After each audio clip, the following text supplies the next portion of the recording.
আসসালামু আলাইকুম দর্শক শ্রোতাবৃন্দ। পৃথিবীতে কি আসলে চিরস্থায়ী বন্ধু বা চিরস্থায়ী শত্রু বলে কোনো কথা আছে? আমার কিন্তু মনে হয় না।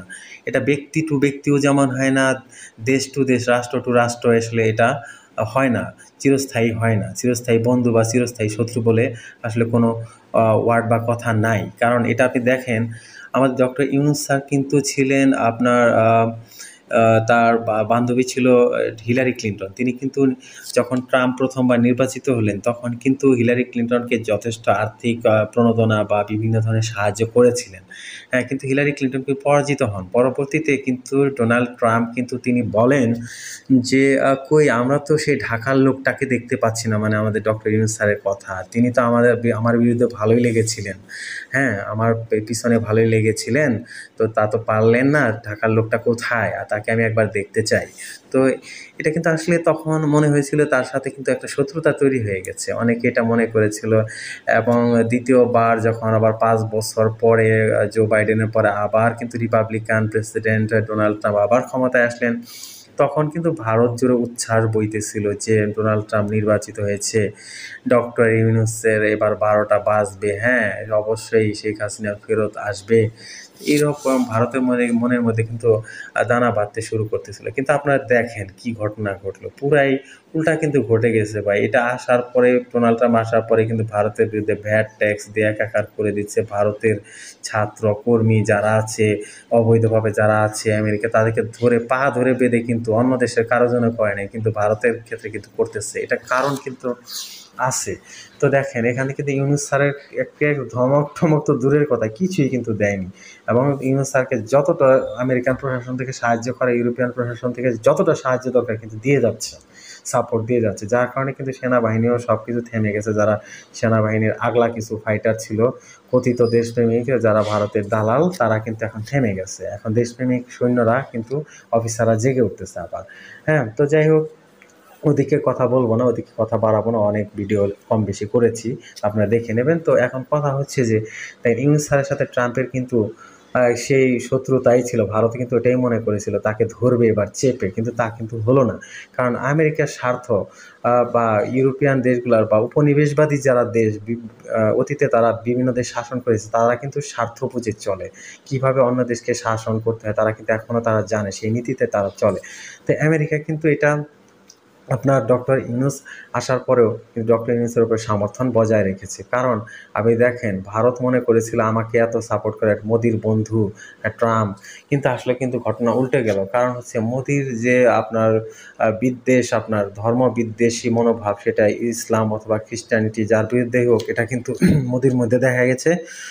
অখণ্ড ভারতের নামে কিন্তু তিনি আসলে মুসলমান এবং খ্রিস্টান অনেকের উপরে দমন নিপীড়ন চালিয়ে কিন্তু তিনি অখণ্ড ভারত গড়তে চাইতেছেন। এভাবে কিন্তু আসলে অখণ্ড ভারত গড়া যাবে না।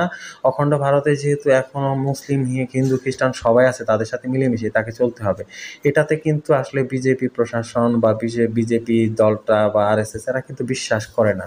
এবং রকেও কিন্তু তারা এভাবে পরিচালনা করতেছে। যার কারণে কিন্তু আমেরিকা বুঝে গেছে যে এই যে মিজোরাম, মণিপুর, তারপর নাগাল্যান্ড, মেঘালয়, এরা কিন্তু খ্রিস্টান হয়ে গেছে বা 80-90% খ্রিস্টান। এরা কিন্তু আর ত্রিপুরার 50%, মানে 60% এলাকা কিন্তু আসলে ত্রিপুরার জঙ্গল এলাকাগুলো কিন্তু মূলত খ্রিস্টানদেরই দখলে। অরুণাচলের 50% খ্রিস্টান। বেশিরভাগ এলাকা কিন্তু এখানে নর্থ ইস্ট যেটাকে বলা হয় সেভেন সিস্টারের কিন্তু 3 ভাগের 2 ভাগ এলাকায় খ্রিস্টানদের দখলে।